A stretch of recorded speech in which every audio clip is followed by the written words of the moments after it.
हेडलाईन्सचे प्रायोजक आहे NBC bearings, लांब पळण्यासाठी। मुख्यमंत्री शिंदेंची सकाळी 8:30 वाजता आज पत्रकार परिषद। मराठा आरक्षण आणि जरांगेंच्या उपोषणावर बोलण्याची शक्यता। जरांगेंच्या उपोषणाचा आज 7वा दिवस। मुंबई हायकोर्टाच्या आदेशानंतर मनोज जरांगे उपचार करून घेण्यास तयार।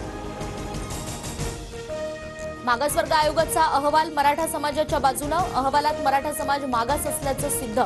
मागासवर्ग आयोगाच्या अहवालाची TV9 कडे एक्सक्लुसिव्ह माहिती। 2 दिवस विधिमंडळाचं विशेष अधिवेशन। 20 फेब्रुवारीला राज्यपाल अभिभाषण आणि शोकप्रस्ताव, तर 21 फेब्रुवारीला मराठा आरक्षण अधिसूचनेचं कायद्यात रूपांतर होणार, सूत्रांची माहिती। आरक्षण दिलं किंवा दिलं नाही म्हणून कुठेच सरकार कोसळली नाहीत। देशभरातल्या आरक्षण आंदोलनांचा निवडणुकांवर परिणाम दिसत नाही। लोकमतच्या कार्यक्रमामध्ये देवेंद्र फडणवीसांचं विधान।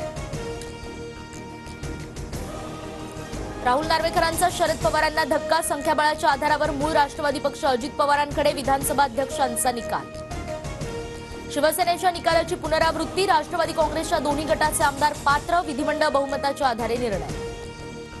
निकालात 10व्या सूचीचा पूर्णपणे वापर। कुठलाही असंवैधानिक निर्णय नाही। राष्ट्रवादीच्या निकालावर नार्वेकरांचं मत। मात्र हा तर कॉपी पेस्ट निकाल, त्याचा धक्का बसला नाही, सुप्रिया सुळेंची प्रतिक्रिया। तर विधानसभा अध्यक्षांवर कायदे मोडून काम केल्याचाही सुळेंचा आरोप। विधानसभा अध्यक्षांच्या निर्णयावर आज अजित पवार आणि शरद पवार पत्रकार परिषद घेणार। अजित पवार बारामतीत, शरद पवार पुण्यामध्ये पत्रकार परिषद घेण्याची शक्यता। अजित पवारांचं खूप खूप अभिनंदन। विधानसभा अध्यक्षांनी बहुमताच्या आधारावर निर्णय दिला। निकालानंतर शिंदेंची पहिली प्रतिक्रिया। उद्धवजींनी आमच्यासाठी दारं बंद केली। ठाकरेंनी आमची मनं दुखावली, त्यामुळे जिथे मनं दुखावतात तिथे युती होत नाही। फडणवीसांकडून भूमिका स्पष्ट। पुढचा मुख्यमंत्री महायुतीचाच असेल। भाजपचं संख्याबळ जास्त, मात्र संख्याबळाच्या आधारावर मुख्यमंत्री ठरणार नाही। तिन्ही पक्षांना विचारात घेऊन वरिष्ठ निर्णय घेतील, फडणवीसांचं वक्तव्य। लोकसभा निवडणुकांच्या पार्श्वभूमीवर सुनेत्रा पवारांचे शिरूर मतदारसंघातील दौरे वाढले। पार्थ पवारांना शिरूरमधून निवडणुकीमध्ये मैदानात उतरवण्याच्या चर्चा। भाऊबीजेचं गिफ्ट म्हणून अजितदादांकडून 15 वर्षांपासून खासदारकी।